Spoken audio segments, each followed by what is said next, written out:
I did grow up with someone close to me who was physically and emotionally abusive. And later down the line, that also led to me having a romantic relationship.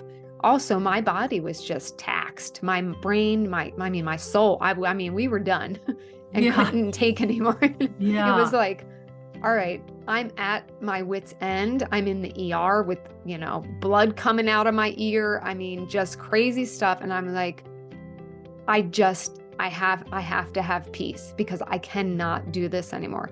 Another thing is jealousy, Mhm. which you and I chatted about. And that's something that sometimes we think is kind of cute. Like, oh, my boyfriend was one of my exes, very, very jealous. And it was kind of like, oh, he really cares. It's like, no, that's not love. That's control. There's a difference. And it's not healthy. If someone treats me like XYZ, I'm out. That's not going Yeah. to work. Well, good afternoon, everyone. This is Cynthia Modders. I'm the host of AmP&x, the brand that's shining a light on abuse. And today's podcast is with a very special guest. Her name is Christy Jade, which I love her name. Hi, Christy.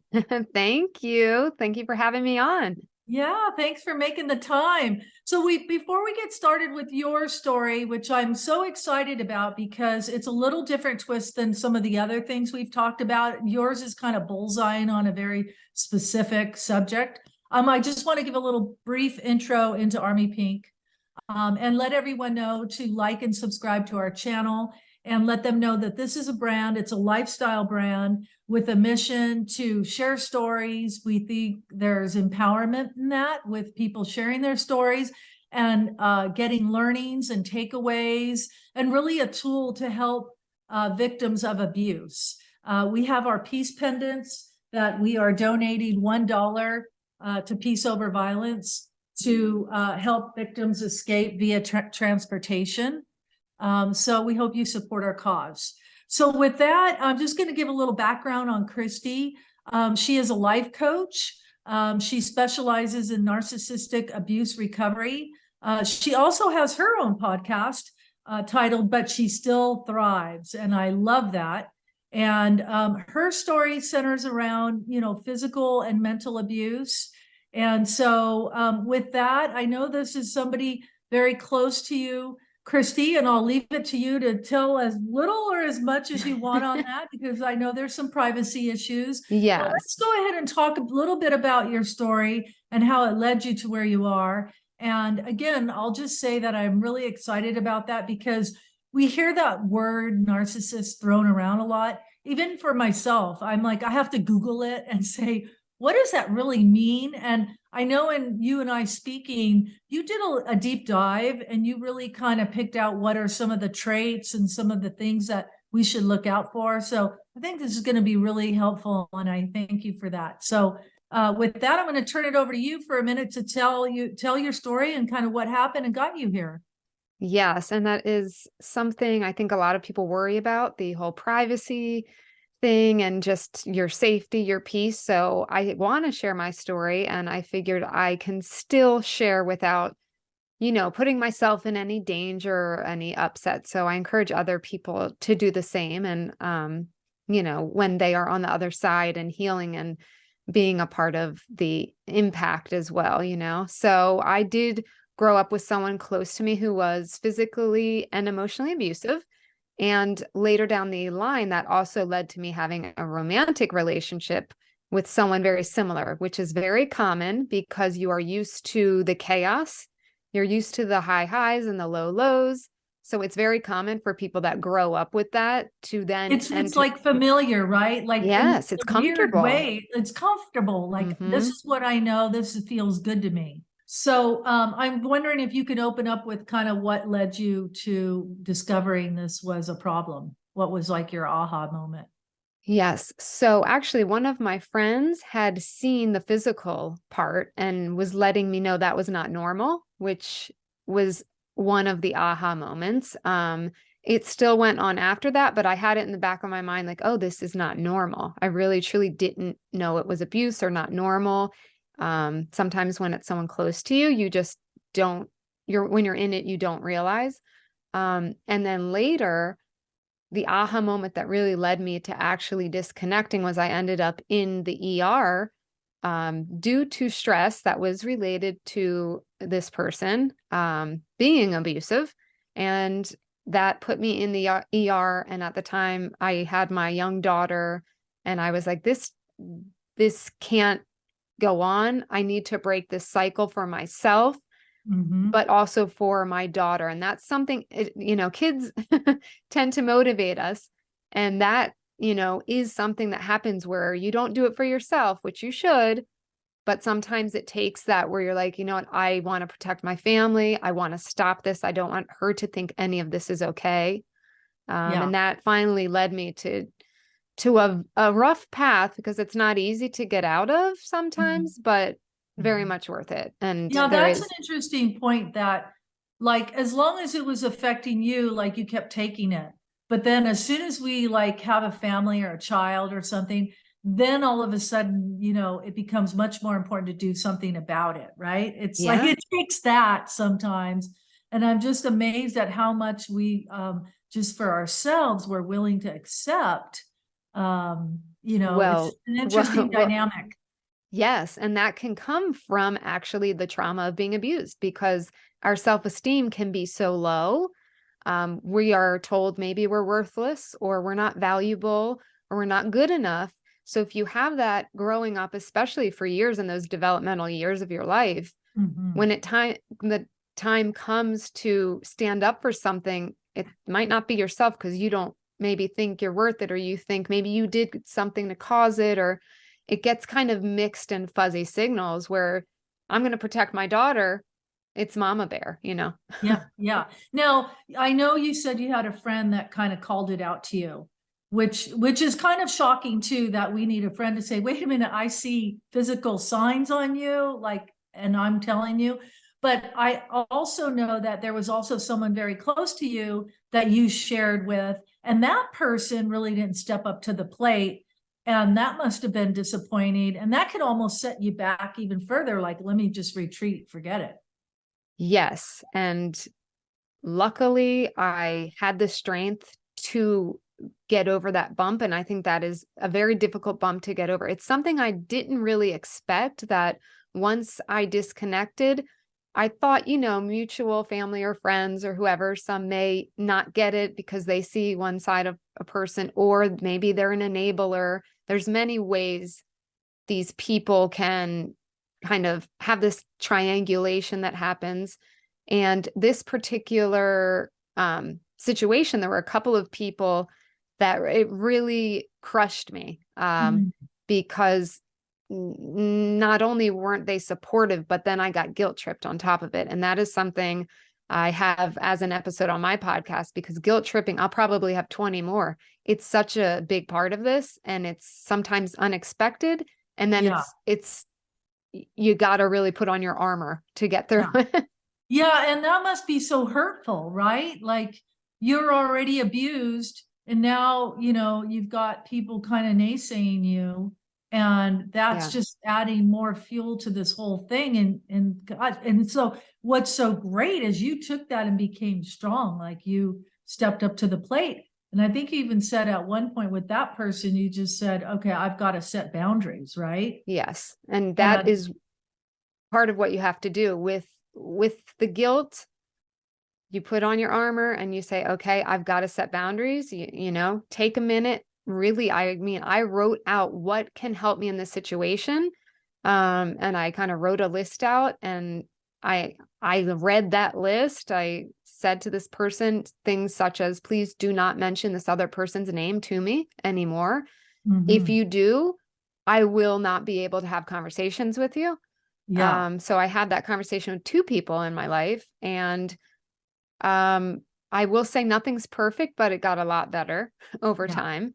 But I'm still, this is years later, I'm still navigating, even as healed as I am, and as much as I've gone through and learned, and on the other side, we're human. I still have my moments where I get triggered, or they don't keep the boundary, and I'm like, okay, well, and I kind of push the line a little further, Yeah, what I loved, and I think this is probably one of the hardest things to do, but you told me at one point you had no contact. Like, I think especially to someone who's close in your circle, to actually get to that point where you can say, this is not healthy. I'm taking the reins here and I'm going to have no contact. I mean, where did you get that strength? Was that just from educating yourself on this and you just knew that was the only path for that moment? Well, I had gone to therapy initially when I disconnected with someone who also had gone through narcissistic abuse. And I think this is an important thing when you are looking for a therapist or a life coach or someone to help you through, that they are familiar with narcissism, because a lot of people aren't, even therapists. I'm not, there are some that are and that are great, but truly, if you don't know narcissistic abuse deeply to the level I feel like I do now, you cannot be as beneficial. So that's just something that was important to me. So I did that. And then I did a lot of my own education. There is a lot of information out there. Obviously you want to make sure your resources are good and all that, but there's a lot of information to really educate yourself. And you realize how damaging it is the further you go into it. And also my body was just taxed. My brain, my soul, I mean, we were done and couldn't take anymore. It was like, all right, I'm at my wit's end. I'm in the ER with, blood coming out of my ear. I mean, just crazy stuff. And I'm like, I have to have peace because I cannot do this anymore. And, yes, I am not in contact with that person now. And what are some of the traits? Like I said, it was a little fuzzy for me, and I think it is for everyone. And the word is thrown around a lot. But I just had this happen where a person close to me called out another person narcissist, and you and I had discussed it, and then it prompted me to like dive deep. And I was like, those aren't the traits at all. She's just mad because they broke up. You know what I mean? And so she just threw that term out. And so if you could give us some of those signs or traits, I think that'd be very helpful. Yes, I got together a little list because it is important. And these are, a lot of them could, you have to see if there's multiple, it's more likely if there's just one, and we can kind of go through that. But one that like a red flag is superiority and entitlement. They need control, and everything they do is either trying to take control from their victim or checking to see if they still have it. And if not, they're going to try to get it back, right? So it's a check-in, but they're control freaks. And there's some control freaks that aren't abusive, right? Control of their own lives. That's different. Need for attention. That is something, again, that doesn't automatically make someone a narcissist if they're attention hungry. They could have just not gotten hugged enough as a kid, right? But these are all little things we can stack together. The need for attention, though, is different. This is because they have to feel good about themselves and they have to have the power. It all goes back to the power and control. Yeah. Another thing is jealousy, which you and I chatted about. And that's something that sometimes we think is kind of cute. Like, oh, my boyfriend was one of my exes, very, very jealous. And it was kind of like, oh, he really cares. It's like, no, that's not love. That's control. There's a difference, and it's not healthy. And jealous type people will also isolate their victims, right? Where they will try to get them away from family and friends because they are jealous and they want total control. They want that person to be dependent on them. So that kind of goes hand in hand. Another is makes you feel special one minute, like you are the most special person. You are a queen, right? You are the top dog, but literally in the next breath or the next week or the next month, right? It's this up and down. You are the worst. It's your fault. You did this. You're going to, set them. There's an incident that will happen. And I've gone over the abuse cycle in my podcast too, where there's literally 4 stages of an abuse cycle. And it's that, really everything's great. Then there's buildup and tension. Then there's a bad incident that you caused. I'm putting in quotes. And then there's the reconciliation where they're desperately trying to get you back. Right. So that's where the really mind twist comes from. Yeah. And I know when I was talking to you and when you were telling me your story, I said, well, couldn't you just tell him like, wow, look at what you did. And what are you doing? And you said that they have the power to like, don't take the bait. You said they like to twist things. And I thought, oh yeah, You Yeah. just need to be really clear and concise, right? And calm, I think you said. Be calm. Yes, you have to be very clear. The gray rock method, part of that is being like a gray rock, not having all of your emotions in it. Cutting out the fluff, just very direct. Like you said, keeping it simple, whether you're stating a boundary, like you're not going to talk to me like that again, or you can ask, please talk. I've got no point. I don't ask. Like I'm telling now because I did years of asking and, and we're over it, right? It's time to make some statements. No, but you can say it in a loving way. If you're dealing with a narcissist, it really doesn't matter. They want chaos anyway. So you trying to sweeten things up, it really, truly doesn't make a difference in the end. The end goal is they want to knock you down and they want control. So that's going to happen regardless if you're not out of the cycle. And I think if you're so calm and clear and direct, that almost like gets them all flabbergasted. Like, what do they do with that? Because like you said, they thrive on the chaos. They want to keep it going.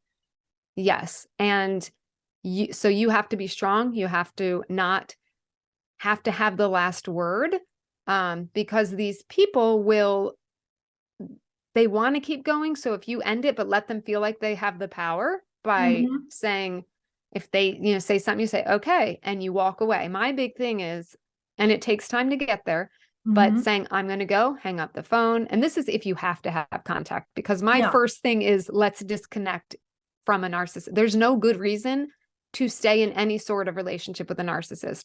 But if you co-parent with someone or you're not there yet and you can't disconnect, because that's life, right? Hopefully you can get there. But if you have to interact, it's very minimal and you have permission to walk away, to get out, set up situations so you have a way out. If you're there in person, make sure you have your own car. If you're on the phone, you're allowed to say, oh, laundry's ready, gotta go, whatever you need to do. End the conversation. If they have to have the last word, let them pretend they have the power. You do, but let it go. Because as you get more empowered, you kind of get excited to have a voice. Then you're like, no, I'm going to defend myself now. Right? You're taking the bait. I'm going to defend. I'm going to fight. Yes. Don't, and trust me, you'll mess up. I mean, there's no way around it. You're going to have some times where you have to have the last word. And that's, I think, just part of the package. So that is part of, the gray rock method, all of that. And then there's hopefully you graduate to the no contact if possible. Again, with co-parenting, that's one of the common things I have with clients of mine. They have to keep in contact, but with that, you keep it to you can literally get a restraining order. I don't know if every state's the same, where it says there is no contact other than if it is specifically about something with the children. So, if someone is like, well, I'm not sure if this is narcissistic or not, where can they go? What can they do? How do they find that out? Do they just Google it? I mean, do you have a resource that you go to? I mean, if you, it is out there. There's so much on, I mean, you can really Google and get a good solid list. But what we talked about, there's also, if they don't respect your boundaries, I mean, these are all things, these are standard things that I also think if you have to ask, I know everyone throws the word around, but to me, if you have to ask these things and something's not feeling right in your body and something is off, it's off for a reason, right? And you have to also, in general, narcissistic or not, is somebody being, mistreating you or not being good to you, to me, sometimes the label doesn't matter. And I kind of grew into that mindset too. It's just more like now, if someone treats me like XYZ, I'm out. That's not going to work. Well, and I think like physical abuse is, easier to spot, right? I got pushed up against the wall. I got a black eye. And so, that's kind of not right. It's physical, but mental abuse is just as bad. And I think that's where all the self-doubting, did I cause this conversation? Did I start this fight? But really there's a power play right there in that mental abuse. Yes. And that was one of the traits I still had a couple there on that list, that there's no accountability. They don't say sorry unless they're desperate and you're threatening to leave or they need something from somebody, they're not going to say sorry. They're never wrong. They will deflect. They will turn the situation around on you. If you come to them and say that, they will turn it and twist it around on you. They don't have empathy. That's a huge sign. Yeah. And that you can find out by seeing how they interact with you, but also if you're out at a restaurant, how do they treat other people? The things, maybe even comments they say to you about others, right? So if they're showing abusive language even to other people, calling you names, Right. making you question yourself, you might feel like you're crazy. That's gaslighting. That's a big buzzword now too, but gaslighting is basically, making you feel like you don't know what you're talking about, and they're lying and just changing the narrative, but they're so convincing that you've been tricked, right? Right. So those are some signs. And then if they can't deal with any sort of rejection at all or any criticism, those are all a lot of really telltale signs. Like I said, some of them jealousy, you have to kind of discern, but yes, there's a lot of information out there. There's a book called Boundaries. It's just called Boundaries. It's white with the red thing. And, I can give you a link in the show, put in the description. But there's a lot of good information. I've read tons and watched tons of videos. Yeah. And I'm hoping that, not only from this discussion, but just in general, we as women, or if you're being abused, like just raise the bar on what you expect in a relationship in general, whether you're with a narcissist or a regular abuser. I don't even know what you one say, of those good. yeah. But you know what I mean? Like, Yeah, we have to start saying, okay, I want more out of life. I expect to be treated and loved like with true love. And, getting physical, someone degrading me. No, like none of that is okay. And I just hope too that people will walk away with, yeah, I demand more, I expect more, and the bar's got to be raised. And I think if that happens and people get more of that mindset, there'll be less tolerance for questioning all this and self-doubt, don't you think? absolutely. Yeah. Yes. And I think there's a big need for education in the school systems to also proactively help women and men avoid getting into these situations, so there's a lot of work that needs to be done. Yeah, I was thinking the same thing you just said. I mean, oh my gosh, the fact that we don't have any kind of awareness or curriculum to this, and even sexual abuse. It's kind of not really part of the school talk or from our educators, but I think we need something like that. I think we need to bring the awareness to say, you're not wrong, it's not okay, and get help. Yes. And spot the signs. Yeah. And it's on my big to-do list of things I'm looking into and seeing what's out there, and maybe us getting louder about the need for it. Yeah, absolutely. Well, we only have a half hour. Before we Yes. leave, I'd love you to talk a little bit about, your podcast and where people can find you, and what is your mission with that podcast? Is it education? Is it tools? What is it? Yes. So my podcast is But Still She Thrives, and there is going to be a mix of things, but I will have guests on the show that are experts in different ways, and psychologists, people doing breath work, because a lot of healing comes through our body as well. I teach yoga, so that's something I love to talk about.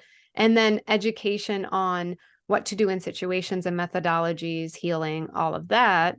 And I have a 10-piece video course that's all about boundaries, and that's pretty cool. We can, put that in the description, but that's something, it's at your own pace sort of thing. Right. But yeah, with my podcast, I want to educate and really empower women to evaluate where they are. If they're in a situation, help get out. And if they're on the other side of healing, not think, oh, I'm already damaged. I've heard women say, I just feel damaged, like the damage is done. Right. Oh, wow. And it's like, no, like, listen to my story. Here I am. I've gone through a lot, and I'm thriving, and I'm married to an amazing man and have a wonderful life. And I'm really, really happy and mostly at peace. We're not perfect. I'm not Right. 100% at peace, but I've come so far, and I feel like I'm truly thriving. And that's why I put that word in there. And I think Yes. too, like, you said breathing and meditation, that's Huge. invaluable to your being, to dealing with all the toxicity, right? I mean, Literally, that's why I teach yin yoga.